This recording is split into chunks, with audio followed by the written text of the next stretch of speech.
Okay, time for your next mini recording. I wanted to give you a few comments about units of volume. This is from Chem Activity 4 and exercise number 5, which you may or may not have tried. And so I thought I better talk through it and give you some information that might be helpful to you. The challenge is to use the information provided here that describes how milliliters and centimeters and decimeters and liters are related. The idea is figure out how 1,000 cubic centimeters is related to a cubic decimeter using only the qualities given in the information above and the metric prefix milli, which is 10 to the minus third times whatever unit. You need to show your work and make a unit plan first. Okay, so unit plan. That would mean we're going to start with centimeters, and in order to get to from there to decimeters, the destination in this question, we'll need to use the information shown at the top. So centimeters are related to milliliters from the first statement, so let's go that direction. And then from milliliters we're going to have to go to liters, because milliliters and liters can be related by the milli prefix. And from there we can get to decimeters because that's in the next statement of the information provided. Alright, starting with that unit plan, and we'll find a conversion factor for each arrow. So, as usual, you begin with the given information, in this case 1,000 cubic centimeters, and given the relationship shown at the above, cubic centimeter is equal to 1 milliliter. So put 1 milliliter here, and a cubic centimeter on the bottom, where it will cancel. cc and cubic centimeter are the same thing. We're going to write cubic centimeter here because that's the way the question is stated. The cubic centimeter cancels. Continuing. Now we need to get rid of milliliters by putting that on the bottom and putting liters on the top. Milli means 10 to the minus third of any particular unit. In this case, of a liter. So 1 milliliter is 10 to the minus third liters, and so that part allows your milliliters to cancel. From there we go to the next relationship where we're going to get rid of liters and relate that to cubic decimeters. And when you do that, what do we see? We see that 1 liter is equal to a cubic decimeter, so we can put 1 on the top, 1 on the bottom, and if you do the math, the liter has canceled, and all you're left with is 1,000, which is 10 to the third, times 10 to the minus third. The answer is 1. 1 cubic decimeter is therefore equal to the 1,000 cubic centimeters. So that's what a liter is. A cubic decimeter is the same thing as 1,000 cubic centimeters. Good to know. Now, relating that to a diagram from your textbook, you can see a cubic meter is something that is 1 meter on each side. And 1 meter on each side. So 1 meter cubed gives you the cubic meter. Well, nobody uses that very often. It's a rather large volume. Instead, we're going to use this little smaller item here in the corner, which is the purple square, which is a decimeter on each side. A decimeter is 1/10 of a meter, and so 1 decimeter cubed is what the liter amounts to. And 1 little square of each from the corner of the liter is the cubic centimeter. So the cubic centimeter is something that's 1 centimeter on each side, which is the same thing as a milliliter, and there are 1,000 milliliters in each liter. So equals 1 liter. Good to know, a relationship you're going to use a lot. Hang on to that. The 1 centimeter cubed is 1 milliliter, shown here. The 1,000 cubic centimeters equals a liter, that's there as well. We won't end up using cubic meters or cubic decimeters as often, but it gives you the way to relate these units. Alright, let's go on to some other topics. We need to talk about temperature, heat, and energy. Heat is related to kinetic energy. Kinetic energy is the energy of moving particles. And so kinetic energy is the energy of motion. And so things that are moving faster have more kinetic energy and are generally hotter. Takes a little bit of thinking to get used to that, but we'll talk about those things as we go along in other chapters. Energy transfers from a hotter object to a cooler object, and so things that are hot will give away heat, cooler ones absorb heat. The units for heat are two different ones, and the ones you're going to see here in our text will be either joules or calories. Calories are the ones we kind of prefer, but some of each will show up in your examples. The calorie is defined as follows. The calorie is the amount of heat that it takes to raise the temperature of 1 gram of water 1 degree Celsius. That's what a calorie is. It's a definition that you need to kind of get used to, and we're going to use it as we describe how these calculations are done to calculate the amount of heat in a particular question.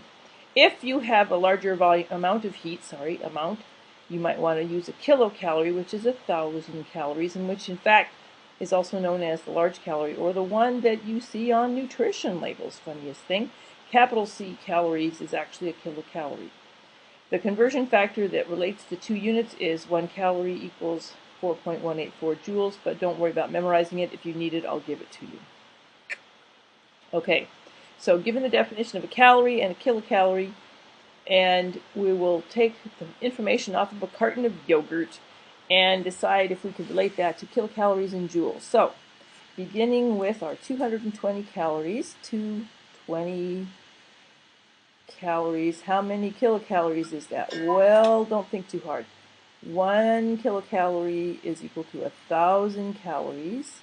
Oh, but this is capital C calories. Oh, same thing as 1 capital C calories. So what we have here is in fact the capital C. I didn't write it carefully. And so that is going to be the same thing as 220 kilocalories. And then we can go from there to convert it to joules. And so relating it to joules, use the relationship that's provided, not that we memorize these things.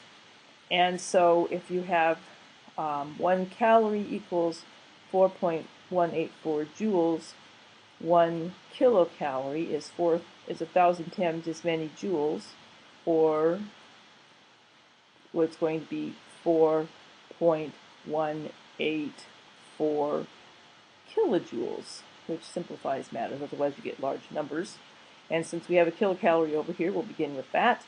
1 kilocalorie is going to be equal to 4.184 kilojoules.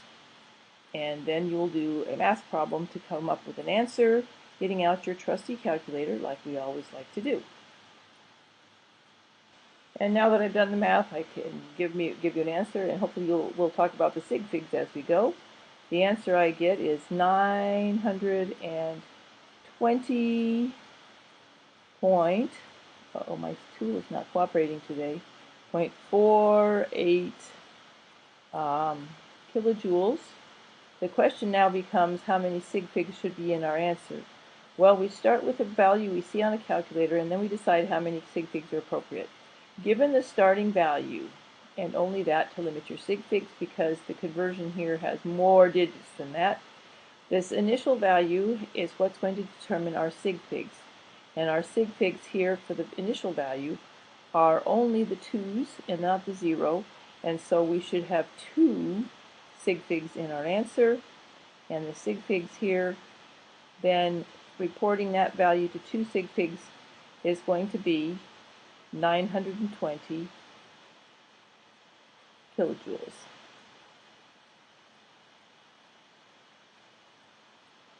All right, so that's one example of how you use calories, calculating things in kilocalories and joules. The other way we use these things is to talk about specific heat. Specific heat is defined as the amount of heat to raise the temperature of 1 gram of water, of any substance, including water, 1 degree Celsius. It's exactly how we came up with the definition of a calorie, because that's the amount of energy it takes, the amount of heat energy to raise the temperature of 1 gram of water 1 degree Celsius. So specific heat in a generic sense for any substance is going to be a ratio of calories per gram degree Celsius. The units look a little funny, but you don't have to worry about it. So the specific heat for water is the number of calories that it takes to heat 1 gram of water 1 degree Celsius. So it is therefore 1 calorie. That's where the calorie comes from, per gram degree Celsius. Water has a value that's easy to know. Other values will be provided in a table or in a question should you need to calculate them or find them on your homework. We'll find them in your book. You won't need to memorize them. The values look like this, just for interest value. Water is at the top, as it were, or the highest of the values shown. Notice that the metals are very low. Metals have relatively lower specific heats. Ethanol is somewhat higher, but that's not something you need to memorize. Okay, so using specific heat, we can determine the amount of heat needed to raise the temperature of a mass of any substance, some amount, how much temperature change there will be, using the following equation. This equation will be provided to you on a test, but it's also in your homework, so you'll need to know how to use this. It's in the activity 24 that we did on Tuesday. The heat can be calculated as the mass times the change in temperature times specific heat. Specific heats will be given to you, or you can calculate one in some occasions. The change in temperature, you need to understand how that works, is going to be the final temperature minus an initial temperature. So always think about that as you're calculating that value, and most of the occasions it's not very tricky. Just pay attention and do a subtraction step. Always make sure you're using the correct units, because this one should be temperature in Celsius. That's where specific heat values will include Celsius units. If you put all this together correctly, the units will make sense. All right, let's try an example. How much heat would be needed to raise the temperature of 25 grams of gold from 25 Celsius to 55 Celsius? So we're looking for heat, and the equation says we're going to need the mass. So let's find the mass. It's going to be our 25 grams of gold, and with that, we'll multiply times the change in temperature. We're going from 25 to 55 Celsius. No big deal. We don't even need a calculator here, I hope. 30 degrees Celsius there. Times the specific heat. Well, who knew, but you could look it up. The specific heat of gold is provided here as 0.031. Notice the units, calories per gram degree Celsius. As usual, writing out your units is always encouraged. It keeps things more clear, because if you see what's happening here, the Celsius, degrees Celsius cancel out, grams cancel out. The answer then should be in calories, which is the only unit remaining. Again, this becomes a calculator step, and so we'll take a moment and hit the calculator. And the value we get on a calculator display, we'll write down all the value units and then think about how we do sig figs again. So my calculator display shows me 23.25 calories. Does this number at least look reasonable? Always you should check. 25 times 30 is a bunch. It comes out to be 750. And then times 0.03, so we're looking at 3/100ths of that. And so 23 sounds like it's at least in the right region. How many sig figs should we have? Sig figs are going to be determined by the values given in the original question that have the fewest values, or digits, because this is primarily an multiplication question. There is a subtraction step when you calculate delta t, but the delta t value gives you still 2 digits that you had to begin with. There's no decimals to change. So that's a 2 sig fig number, and then the other values provided here are also 2 sig figs as well. If you think about it, they're all 2 sig figs, so our answer should also be 2 sig figs. And so given our value calculated as 23.25, you round down, the 25 goes away, and we call it 23 calories. All right. Okay, another topic that I want to spend a minute or two on here that's not real tricky, and we'll have talked about it in class on Tuesday, is density. Most of you have an intuitive idea what density is about. It's the ratio of mass to volume. The units are tending to be grams per milliliter, sometimes grams per cubic centimeter. Those are milliliters and cubic centimeters are the same thing. We can use density as a conversion factor. And that's what I will encourage you to be able to do because it's a great way to keep from making mistakes. The mass is related to density times volume, or the volume is mass divided by density, but people will make mistakes if they don't put the units in. So we will use density as a conversion factor, either as grams per milliliters or milliliters per gram, depending on what it takes, so that units will cancel. That's all you need to do. Now, when we're looking at densities, one value here is provided for methanol. Density of methanol is 0.79 grams per milliliter. That means that 1 milliliter of methanol equals that many grams. And so we can use it either with milliliters on top, such as 1 milliliter per 0.791 grams, or as originally stated there, with 0.791 grams per milliliter. All right, let's do some examples and see how that works. We're getting there in a minute. There's a table in your textbook that lists density of common materials, nothing that you'll need to memorize. Density does depend on temperature, so the values are going to be shown with temperatures described. But what do we use density for? It relates to buoyancy. Buoyancy is determined by density. Anything that has a lesser density than another substance, such as water, if it has a greater density, what will it do then? The opposite. It will sink. You will get to do this in lab on experiment 2 starting a week from now. You will never need to bother to memorize density values, except for one that we'll see in a minute that's really quite easy. Okay, so it sinks. Gotcha. Now, here's an example of a density question that's not tricky, that you may have checked out, but you may not have. And so in activity 6, we had an example that the mercury density was given, shown as a specific gravity in that case. And the question posed is, what is the volume of mercury in a barometer containing this many grams of mercury? All right, so you've got grams, 2040 grams of mercury, and we're trying to come up with a volume. Well, probably volume should be in milliliters since we've got that there. So let's use density as a conversion factor, like I said, and you'll have 13.6 grams per milliliter, and then we go punch it into a calculator. But what happens? Take a look. If you haven't paid attention to your units, we're going to have something with grams squared. What in the world are square grams?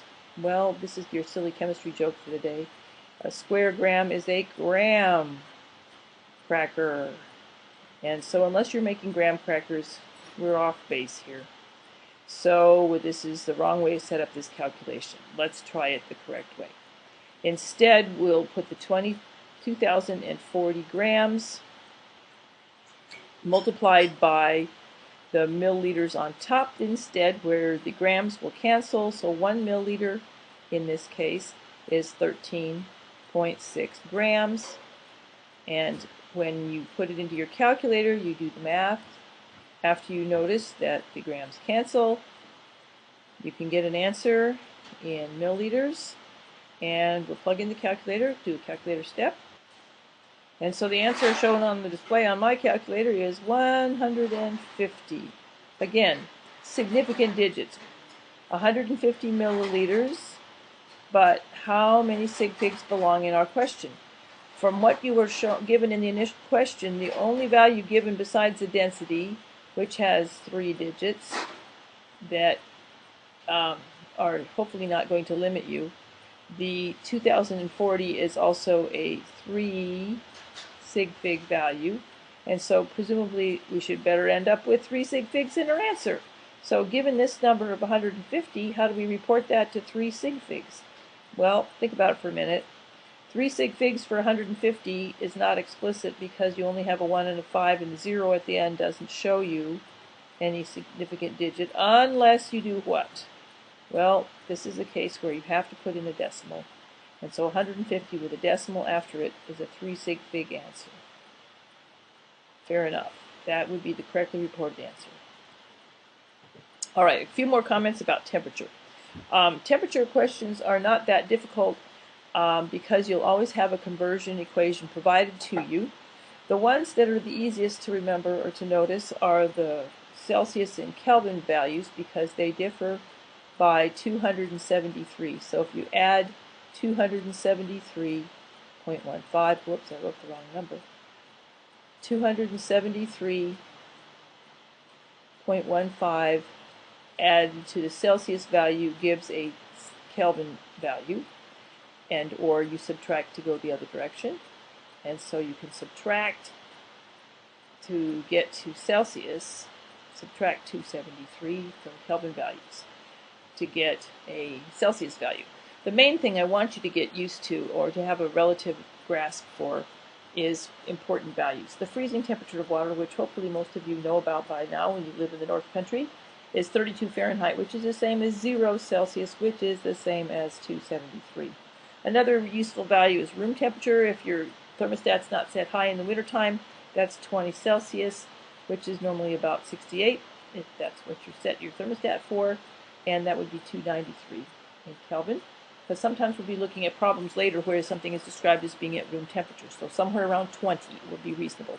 Body temperature, for those of you who are going to be nurses or any other medically related thing, 37 is ordinary body temperature, which in the Fahrenheit scale is 98.6. You could do the calculation and prove it, and that also turns out to be the same as 310 on the Kelvin scale. The funny ones are the ones where we go below 0 in Fahrenheit and Celsius. So minus 20 Celsius turns out to be only minus 4 on the Fahrenheit scale, but the most weird one is the crossover point where the Celsius and Celsius and Fahrenheit temperatures are exactly the same. The crossover point is minus 40. Absolute zero is 0 Kelvin, and it's the same thing as 273 Celsius, and it's a value in Fahrenheit that I don't even remember because we don't tend to use it. Celsius and Kelvin are the preferred values. So you also need to realize where the boiling point of water is, and both the Celsius and the Fahrenheit scales, and Celsius and Kelvin scales. Maybe you already know it in the Fahrenheit scale. All right, from there we can say it doesn't matter when it's 40 below, it's just plain cold. Lucky for us, we haven't had too much of that this season. All right, good luck on your assignments, and we'll see you in class.